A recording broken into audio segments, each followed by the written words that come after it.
You know that friend who always cancels plans? The one who's sick again, tired again, maybe next time? Yeah, that friend isn't avoiding you. They're protecting something.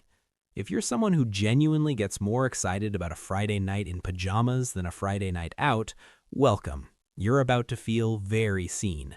And today we're breaking down the psychology of people who love staying at home, the ones society calls boring, but science calls something else entirely.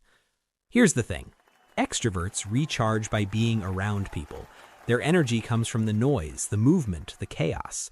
But introverts and people who prefer solitude, they recharge in stillness. Every social interaction, even a fun one, slowly drains their battery, and home is the only charger that actually works. Psychologists call this optimal arousal theory. Some people need more stimulation to feel good. Others need less. It's not laziness or fear, it's just how their nervous system is wired. But there's more going on than just introversion. Some people love staying home because their environment gives them a sense of control they don't get anywhere else.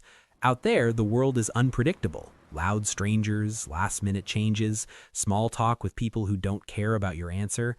But at home, you control the lighting, the noise, the vibe.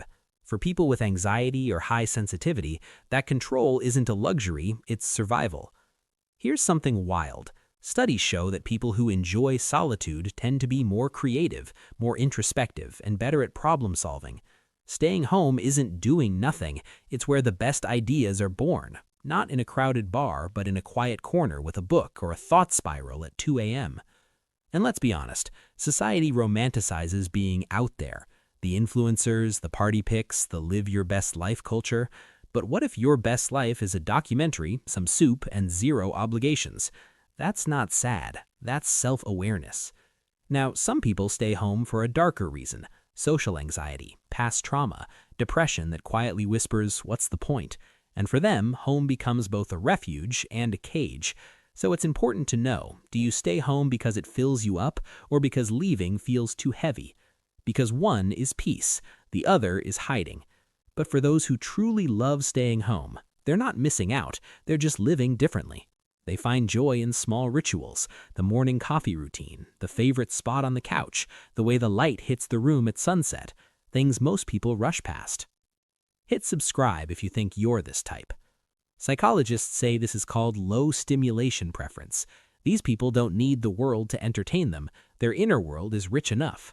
So if you're someone who turns down invitations without guilt, who feels genuinely happy on a solo Saturday, who'd rather rewatch your comfort show than make memories, you're not broken. You're just wired for depth over noise, for peace over performance.